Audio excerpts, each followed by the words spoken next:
이런 맥락에서 로마서 14장의 말씀을 같이 나누겠습니다. 로마서 14장 17절에서부터 주일날 설교 본문 이어서 하는 겁니다. 15장 2절까지 신약성경 259페이지입니다.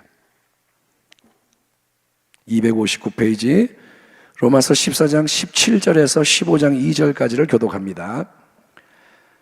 17절 하나님의 나라는 먹는 것과 마시는 것이 아니요 오직 성령 안에 있는 의와 평강과 희락이라. 이로써 그리스도를 섬기는 자는 하나님을 기쁘시게 하며 사람에게도 칭찬을 받느니라. 그러므로 우리가 화평의 일과 서로 덕을 세우는 일을 힘쓰나니 음식으로 말미암아 하나님의 사업을 무너지게 하지 말라. 만물이 다 깨끗하되 거리낌으로 먹는 사람에게는 악한 것이라. 고기도 먹지 아니하고 포도주도 마시지 아니하고 무엇이든지 네 형제로 거리끼게 하는 일은 아니함이 아름다우니라. 내게 있는 믿음을 하나님 앞에서 스스로 가지고 있으라. 자기가 옳다 하는 바로 자기를 정죄하지 아니하는 자는 복이 있도다.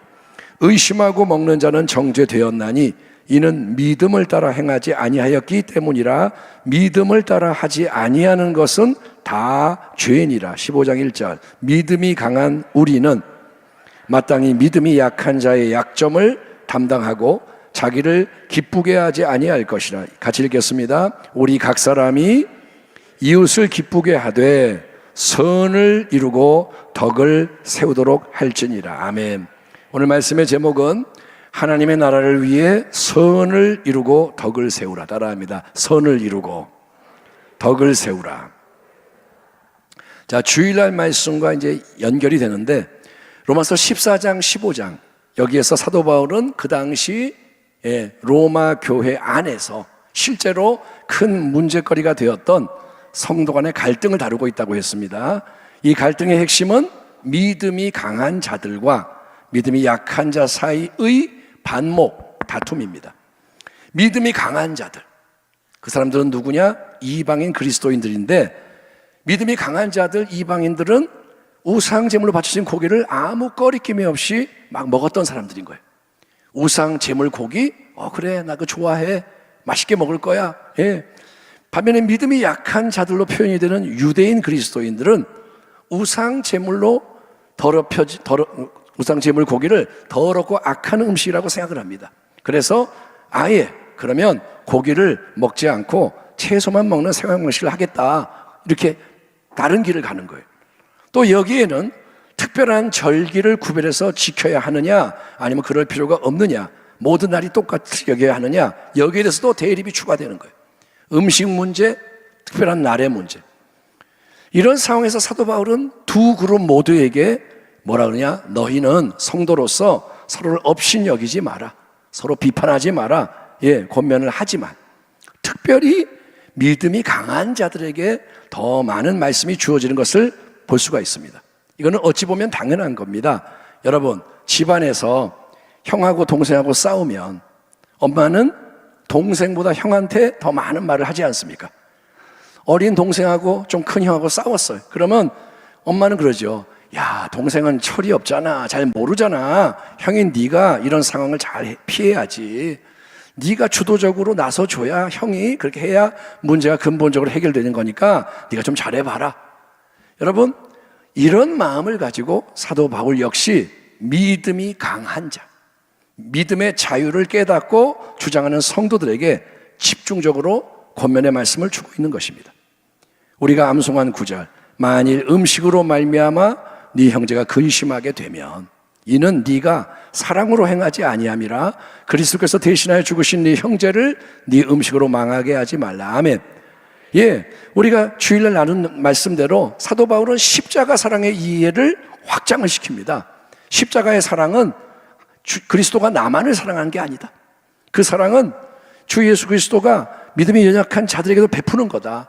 믿음이 연약한 형제 자매도 예수님이 극진히 사랑하셔서 대신해서 죽으셨으니까 너도 그런 자들을 사랑으로 대해야 하지 않겠느냐. 그리스도가 사랑하셔서 대신 죽으신 형제 자매에게 해를 당하게 처신하는 것은 사랑이 없는 것이다. 죄를 짓는 잘못된 처신이 아니겠느냐? 깨우쳐 주는 거예요. 믿음이 강한 자들이 자기 믿음 좋은 것만 생각하고 사랑에 대해서는 생각을 안 하고 나는 믿음으로 먹을 거야 막 이러니까 바울은 뭐라 하냐? 믿음만 얘기하지 마라. 사랑을 생각해라. 이어서 사도 바울이 지금 여기에서 역사하고 있는 하나님 나라의 실제에도 주목을 해야 한다라고 도전합니다. 너희는 하나님의 나라를 생각해라.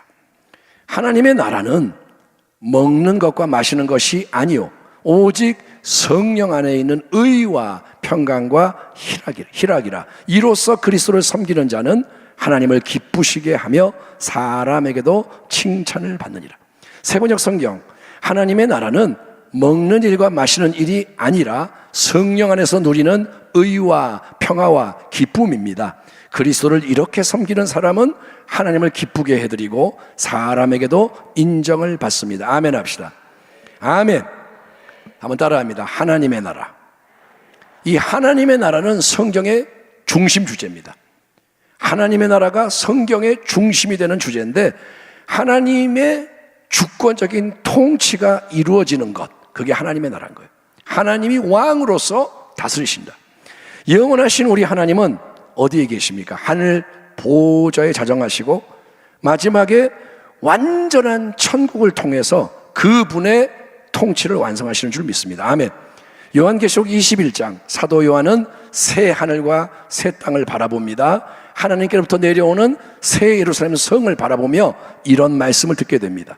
내가 들으니 보좌에서 큰 음성이 나서 이르되 보라, 하나님의 장막이 사람들과 함께 있음에 하나님이 그들과 함께 계시리니 그들은 하나님의 백성이 되고 하나님은 친히 그들과 함께 계셔서 모든 눈물을 그 눈에서 닦아주시니 다시는 사망이 없고 애통하는 것이나 곡하는 것이나 아픈 것이 다시 있지 아니하리니 처음 것들이 다 지나갔음이로라. 보좌에 앉으신 이가 이르시되 보라, 내가 만물을 새롭게 하노라 하시고. 아멘. 따라합니다. 보라, 내가 만물을 새롭게 하노라. 하나님의 나라가 이루어지는 게 뭐냐? 만물이 새롭게 되는 거예요. 하나님의 나라가 완성되는 것은 예수님의 재림과 마지막 심판 후로 예고되어 있는 거예요. 언제 하나님의 나라가 완성되느냐? 주님이 다시 오셔야 되고 심판이 이루어져야 되는 거예요. 하지만 여러분, 아직 우리 모두가 이 땅 위에서 살아가는 동안에도 지금도 하나님의 나라는 이미 예수 그리스도 안에서 실현이 되는 은혜의 통치로 허락이 되고 경험이 된다. 이것 또한 성경이 확증하는 중요한 진리입니다. 하나님의 나라 마지막에 완성되지만 하나님의 나라 이미 지금 허락이 되고 체험이 된다. 예? 예수님 뭐라 하시냐면 그러나 내가 하나님의 성령을 힘입어 귀신을 쫓아내는 것이면 하나님의 나라가 이미 너희에게 임하였느니라. 아멘. 아멘 합시다. 예수 그리스도께서 이 땅에 오셔서 마귀의 일을 멸하시는 거예요. 그분이 나타나면 귀신이 쫓겨가는 거예요. 예수님 뭐라 하냐? 여기에 내가 가는 곳마다 귀신이 쫓겨가는 곳마다 성령이 역사하는 곳마다 하나님의 나라가 너희 가운데 임하고 있다.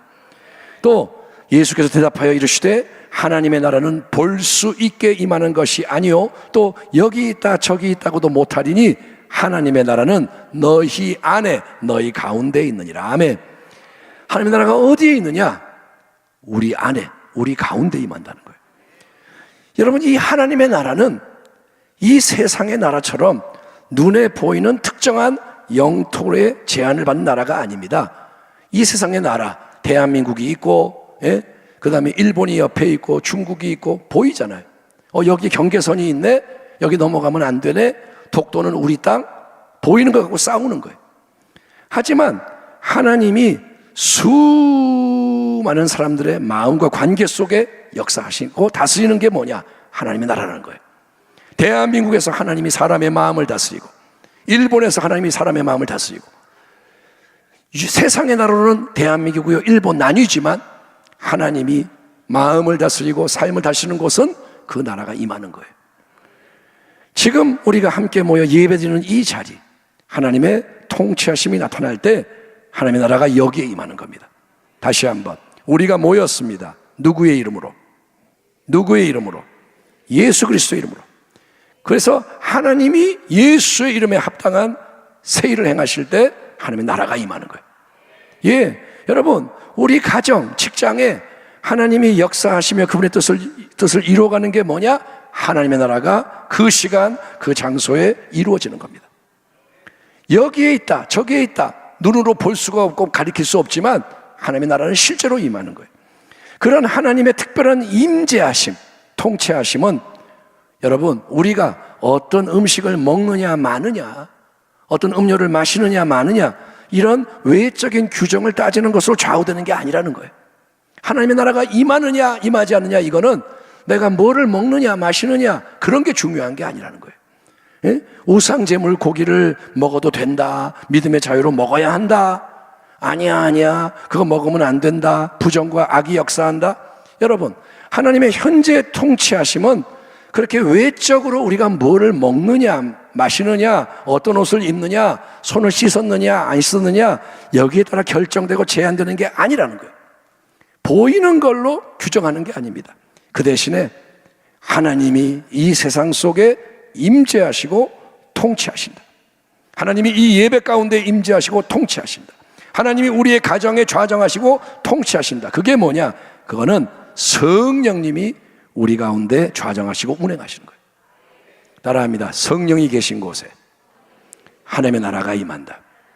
아멘. 성령은 예수님의 영이잖아요. 예수의 이름이 고백되는 곳에 성령이 오셔서 좌정하시는 것이 뭐냐? 하나님의 나라가 임하는 거예요. 성령은 부활하신 예수님의 새 생명을 운송해 줍니다. 성령은 생명의 영인 거예요. 육신의 생명은 다 가지고 있지만 성령이 오셔야 부활의 생명이 임하고 우리 안에서 역사하는 분이 성령이신 거예요. 예수님이 십자가로 다 이루신 그 쌓여있는 은혜를 우리에게 적용하시는 분이 성령이신 거예요. 다 이루었다. 근데 그거를 우리에게 가져오시는 분이 성령이시다. 그렇게 성령님이 우리 한 사람 한 사람, 예수를 믿는 사람 안에서, 이 안에서 또 우리의 관계 속에서 역사하심으로 하나님의 통치하심이 실현이 될 때는 의와 평강과 기쁨이 우리의 마음과 관계 속에 나타난다. 사도 바울이 선언합니다. 하나님의 나라는 오직 성령 안에서 의와 평강과 희락이라. 아멘. 하나님의 나라가 뭐냐? 뭐 얼굴이 빛나고 뭐 능력이 임하고 이런 게 아니라 근본적으로 하나님의 나라는 성령이 좌정하셔서 의와 평강과 기쁨이 넘쳐나는 거예요. 성령을 통해서 우리는 하나님과 일치하는 의로움을 확신하게 됩니다. 정죄함이 떠나가는 거예요. 다시 한번 성령이 임하셔서 우리의 마음에 빛을 비추시고 확신을 주셔서 나는 정죄함이 없다, 나는 마귀와 상관이 없다, 나는 하나님과 일치한다, 이런 확신을 주시는 거예요. 예, 또 성령이 역사하는 가운데 하나님과 화목을 누리는 거예요. 하나님을 두려워하지 않고 하나님을 피하지 않고 아버지 그러면서 서로 가운데도 평화가 있는 거예요. 하나님 아버지와 하나가 되고, 아멘. 서로 간에도 문이 열려서 화평을 이루고 또 세상이 줄 수 없는 하늘의 기쁨을 맛보며 찬송하게 되고 감사하게 되는 거, 아멘. 이게 뭐냐? 하나님의 나라가 나타나는 거예요. 그렇게 성령 안에서 우리가 참된 의로움과 평강과 기쁨을 누리며 나누는 게 바로 뭐냐? 그리스도를 섬기는 것이다 라고 사도 바울이 말씀을 이어갑니다. 예수님을 섬기는 게 뭐냐? 성령 충만해서 의로움과 평강과 기쁨을 가지고 살아가는 거예요. 그리스도를 섬긴다는 게 뭐냐? 주님의 은혜를 받아서 주님이 뜻하시는 바를 이루는 겁니다. 착하고 충성된 일꾼이 행하는 거예요. 열심히 뭐하느냐? 성령 가운데, 아멘. 하나님과 연합이 되고 화평을 누리고 기쁨을 표현하고, 이게 그리스도를 섬기는 거예요. 내가 뭐 헌금을 많이 내고 내가 뭐 이거 하고 이런 행위가 앞서는 게 아니라 근본적으로 하나님 앞에서 이 생명이 역사하는 거예요. 그렇게 성령 안에서 여러분 의와 평강과 기쁨을 누리고 나누며 주님을 잘 섬길 때 교회가 진정한 교회가 돼서 성령이 늘 역사하시고, 모이면 하나가 되고 모이면 평강이 있고 모이면 기쁨이 넘치고, 아멘. 교회 안에서 맨날 싸우는 소리 나고 맨날 그냥 누가 미워 죽겠고 이런 게 아니라 그거는 마귀의 나라입니다. 하나님의 나라는 그게 아니라는 거예요. 성령 안에서 하나님과 일치하고 기쁘고 평강하고 그럴 때 그리스도를 막 섬길 때 뒤따르는 놀라운 이런 그게 뭐냐? 첫째, 하나님을 기쁘시게 한다는 거예요. 아버지가 기뻐하시는 거예요. 둘째는 주변 사람들에게도 칭찬과 인정을 받게 되는 거예요. 그게 바로 성경을 읽어보니까 초대교회의 특징이었습니다. 초대교회, 하나님이 기뻐하셨습니다. 그들은 성령 충만했고 그들은 의로움이 넘쳤고 그들은 평강을 누렸고 기쁨이 넘쳤어요. 하나님이 거기에 부흥을 부어주셨고 거룩함과 승리로 축복해 주신 거예요. 우겨쌈을 당해도 쌓이지 않고 동시에 뭇 백성이 초대교회를 칭찬합니다. 비록 적대적인 세상의 권세자들은 교회를 미워하고 공격을 했지만 유대 공회는 초대교회를 무너뜨리려고 안달이었지만 많은 백성은 교회를 칭찬하고 동경하는 거예요. 나도 저기 끼고 싶다. 그들은 마음이 교회를 향하는 거예요. 그러므로 교회 공동체 안에서 특별히 믿음이 강한 자에게 맡겨지는 귀한 사명은 나보다 믿음이 연약한 형제 자매를 업신여기거나 무시하거나 배척하는 게 아니라 그들을 배려해서 여러분 화평의 일과 덕을 세우는 데 힘을 써야 한다는 거예요. 믿음이 강한 자의 사명이 뭐냐? 화평과 덕을 세우는 겁니다. 그러므로 우리가 화평의 일과 서로 덕을 세우는 일을 힘쓰나니 음식으로 말미암아 하나님의 사업을 무너지게 하지 말라. 믿음이 강한 우리는 마땅히 믿음이 약한 자의 약점을 담당하고 자기를 기쁘게 하지 아니할 것이라. 우리 각 사람이 이웃을 기쁘게 하되 선을 이루고 덕을 세우도록 할지니라. 아멘. 따라하겠습니다. 이웃을 기쁘게 하되 선을 이루고 덕을 세우자. 다시 한번 이웃을 기쁘게 하되 선을 이루고 덕을 세우자. 바울은 자기 스스로도 당연히 믿음이 강한 자에 속한다고 밝히고 있습니다. 나는 믿음이 강한 자에 속한다. 너희와 같이 믿음이 강한 우리들. 바울도 믿음이 강한 자입니다. 누구보다 강합니다.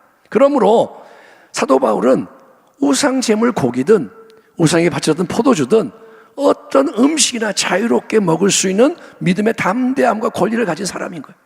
사도 바울 두려워하지 않아요. 자유합니다. 자기 스스로를 위해서는 그렇게 살면 돼요. 사도 바울이 자기를 위해서는 믿음의 자유로 살면 돼요. 그게 22절 말씀의 뜻입니다. 내게 있는 믿음을 하나님 앞에서 스스로 가지고 있으라. 자기가 옳다 하는 바로 자기를 정죄하지 아니하는 자는 복이 있도다. 아멘. 그러니까 나에게 참된 복음의 지식이 있고 우상은 아무것도 아니야, 하나님만이 왕이야, 이런 지식이 있고 믿음의 확신이 있어서 우상 제물 고기에 대해서 아무 꺼리낌과 의심 두려움이 없다면 나는 자유로워요. 모든 음식을 맛있게 먹으면서 할렐루야 하면 되는 거예요. 나는 믿음이 좋아서 어떤 것도 나를 해할 수가 없어. 믿음이 강한 자로서 나 자신은 하나님 앞에서 그렇게 사는 게 옳고 거기에는 어떤 정죄함도 있을 수 없습니다. 나를 위해서는 믿음으로 승리하는 거예요. 그러나 믿음이 연약한 자가 있다는 거예요. 내 옆에 믿음이 연약한 자에게는 믿음이 강한 자가 막 그렇게 하는 걸 보고 분위기에 휩쓸려서 아니면 강압에 어쩔 수 없이 믿음이 약한 자가 우상제물 고기를 의심하고 따라서 먹었을 때, 다시 한번 믿음이 약한 자가 자기는 우상제물 고기 싫어, 부정한 음식이야, 꺼리 끼는데 믿음이 강한 자가 막 먹는 걸 보니까 나도 먹어도 되나? 순간적으로. 아니면 너도 먹어, 그러니까 알았어, 먹었다 이거예요. 그랬을 때 놀랍게도 그거는 축복이 아닙니다. 정죄를 받는 일이 일어난다는 거예요. 믿음이 약한 자가 꺼리 끼는 마음으로 이걸 먹었을 때는 정죄를 받아. 왜냐?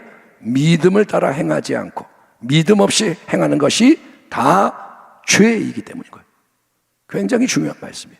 믿음이 없이 행하는 건 죄라는 거예요. 믿음이 없이 행하는 건 죄예요. 그러니까 죄라는 거는 단순히 여러 가지 규정을 쫙 날려놓고 이거 지켰냐 안 지켰냐를 따질 수 있는 문제가 아니라는 거예요. 여러분, 우상 제물 고기를 먹으면 부정해져서 죄를 짓는 거야? 아니면 아니야, 그거 안 먹는 게 믿음이 없으니까 죄야. 그렇게 단순하게 외적인 행동의 여부를 따라 죄가 결정되는 게 아니라는 거예요. 그렇게 단순한 문제가 아닙니다. 먹었으니까 죄진 거야, 안 먹었으니까 죄진 거야, 이게 아니고 스스로, 자기 스스로 참된 믿음이 없이 행하는 것 역시 죄라는 사실에 대해서 우리가 깊이 생각을 해봐야 돼요. 이건 좀 어려운 말씀이지만 숙제입니다. 믿음이 없이 행하면 죄다. 여러분, 어린 아기와 청소년과 어른에게는 똑같은 행동을 했을 때 평가의 차이가 있을 수 있습니다. 아기 때는 아무것도 잘 모르고 그냥 행하는 거예요. 용납이 돼요. 아기 때 바지에 오줌을 쌌어요? 뭐라 안 그래? 근데 어른이 양심의 가책을 갖는데도 그러면 안 된다 생각하면서도 어렸을 때 했던 걸 그대로 행하면 잘못된 거예요. 어른이 됐는데 바지에 오줌을 쌌어요. 그것도 맨날 그래. 그러면 누가 그 사람을 잘한다 그럽니까? 그런 까닭에 믿음이 연약한 자가 믿음이 강한 사람이 하는 것을 보고 자기 스스로 마음의 꺼리낌과 의심을 품고 있으면서 우상제물 고기를 먹는다면 그것은 믿음의 자유를 행하는 게 아니라는 거예요. 그 사람은 다른 거예요. 외적으로는 똑같은 행동입니다. 우상제물 고기, 믿음이 강한 자도 먹었고 약한 자도 먹었는데 영적으로는 평가가 반대입니다. 왜? 그는 정죄를 당하는 거예요. 내가 믿음이 없이 의심하며 먹었다. 정죄를 받는 거예요. 그러니까 똑같은 우리가 성도지만 여러분, 믿음의 분량이 다를 수 있다는 거예요. 따라합니다. 믿음의 분량을 생각해야 한다. 예. 그러니까 믿음의 분량대로 행하는 게 옳은 거예요. 예. 하나님 앞에서 각 사람에게 믿음이 있단 말이에요, 지금. 그 믿음에 딱 맞게 행동하는 거예요. 예? 하나님은 살아계시고 지혜로우시고 공평하십니다. 하나님은 모든 것을 그분의 지혜와 사랑과 공의 가운데 바라보시고 평가하시는 거예요.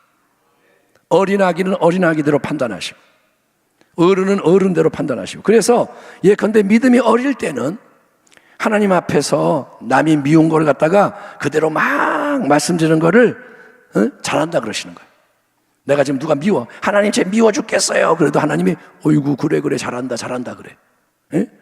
근데 믿음이 이제 장성해서 거룩함의 모범이 되어야 하는 사람은 이제는 리더의 자리에서 빛을 발하고 그런 사람은 남을 미워하면 안 되고 사랑하고 축복하는 모습으로 빛을 발해야 되는 거예요. 예? 그러니까 남과 비교하며 외식을 해야 되는 게 아니라 현재 내 신앙의 상태에 맞는 모습으로 하나님 앞에 진실하게 행하는 것을 하나님이 원하시는 거예요. 따라합니다. 내 모습 그대로, 크게 내 모습 그대로, 내 믿음 그대로 하나님께 나아가야 한다. 아멘. 남을 보고 쫓아하지 말고, 신발이 내 신발이 아닌데 신으려고 그러지 말고, 지금 내 모습 그대로, 내 믿음이 작으면 작은 상태대로, 내가 연약하면 연약한 대로 하나님 앞에 나가면 하나님이 그거를 하나님의 방식으로 평가하시는 거예요. 그래서 바울의 결론이 뭐냐, 이겁니다. 믿음이 강한 자들은 너희가 더 큰 은혜를 받은 자들이니까 책임 있게 사랑으로 행동을 해야 한다. 믿음이 강하다는 건 뭐냐? 더 큰 은혜를 받은 거예요. 더 많은 걸 얻은 거예요. 그러니 사랑으로 행동해라. 믿음이 크고 중요한 것이, 믿음보다 더 크고 중요한 게 사랑이라는 거예요. 사랑이 없으면 아무것도 아니다. 사랑이 없으면 아무 유익이 없다. 가정의 달 5월에 하나님이 주시는 말씀이에요. 사랑이 무엇보다 귀하다. 아멘. 외골수처럼 자기의 강한 믿음만 주장하지 말라는 거예요. 자기만 혼자 기도하고 자기만 혼자 할렐루야 하고 자기만 혼자 기적을 경험하겠다 이러지 말고 자기를 기쁘게 하지 말라는 거예요. 자기만 생각하지 마라. 자기의 유익만을 추구하지 마라. 대신에 믿음이 연약한 많은 다른 사람들, 그리스도께서 대신하여 죽으신 형제 자매들, 그들의 약점을 담당해라. 그들의 연약함을 참아주고 받아줘라. 아멘. 서로의 관계 속에서 선을 이루라는 거예요. 너 혼자 사는 게 아니니까 덕을 세우라는 거예요. 아멘. 여러분, 내게 강한 믿음이 있다면 그 자유는 귀한 선물이 맞아요. 특권이 맞아요. 모든 성도가 강한 믿음으로 세워지는 게 하나님의 뜻입니다. 믿음이 약한 게 좋은 게 아니에요. 강해져야 돼요. 다만 하나님은 그 상황을 고려하시는 거예요. 그래서 일단은 그 귀한 나의 자유라 할지라도, 믿음의 자유라 할지라도 필요할 때는 기꺼이 제한을 함으로써 그게 뭐냐? 성숙이라는 거예요. 내게 믿음의 강함이 있지만, 자유가 있지만 다른 사람들이 이게 감당이 안 돼. 그러면 나를 제한하는 거예요. 그렇게 함으로써 더욱더 남을 섬기는 자가 되라. 남을 위해 살라는 거예요. 아멘. 맛있는 고기, 우상 제물 고기, 훌륭한 포도주, 우상에 바친 포도주, 나는 그걸 먹을 수 있어요. 맛있어요. 좋아하는 거야. 그래도 그게 만약에 내 형제 자매에게 꺼리끼게 하게 된다면, 그를 시험에 들게 한다면, 무너지게 만든 빌미가 된다면 기꺼이 포기하라는 거예요. 까짓 거 안 먹으면 그만이지. 그거예요. 그렇게 할 때, 사랑으로 행할 때 여러분, 하나님의 나라가 세워지는 거예요. 내가 손해보지만 하나님의 나라가 세워지는 거예요. 성령 안에서 의로움과 평강과 기쁨이 넘쳐나게 되고, 그리스도를 섬기게 되고, 하나님을 기쁘시게 사람들에게 감동과 변화를 주는 영원한 열매가 풍성하게 되는 줄 믿습니다. 가정의 달 5월, 우리는 사랑에 대해서 많은 말씀을 나눌 수밖에 없습니다. 우리가 강조하는 이 사랑은 그런데 그냥 사랑이 아닌 거예요. 집안에서 그냥 사랑해라가 아닙니다. 십자가로부터 흘러나오는 하나님의 참된 사랑, 그 사랑으로 사랑하는 자가 되라는 거예요. 아멘. 그 사랑으로 우리 한 사람 한 사람 마음이 새롭게 되기를 축원합니다. 따라합니다. 내게 사랑을 주옵소서. 아멘. 마음이 새롭게 되기를 축원합니다. 억지로는 안 돼. 하나님의 은혜를 주시길 바랍니다. 그래서 서로 선을 이루고, 남을 위해서 자꾸 선을 이루고 덕을 세우는 가운데 가정이 회복되기를. 우리 가정이 지금 회복되어야 할 면이 많아요. 하나님 지혜를 주옵소서. 뭐가 바뀌어야 하는지를 깨닫게 해주세요. 수많은 관계들, 부모와 자녀의 관계, 부부의 관계, 형제자매의 관계, 이웃의 관계, 성도의 관계, 주의 종의 관계, 서로의 모든 관계, 그 속에 회복이 있고 교회가 정결하게 되고 이 땅과 민족 열방 속에서 하나님의 나라가 확장되게 하여 주옵소서. 이렇게 기도하며 전진하는 우리 모두가 되기를 주의 이름으로 축원합니다. 기도하겠습니다. 하나님 감사합니다.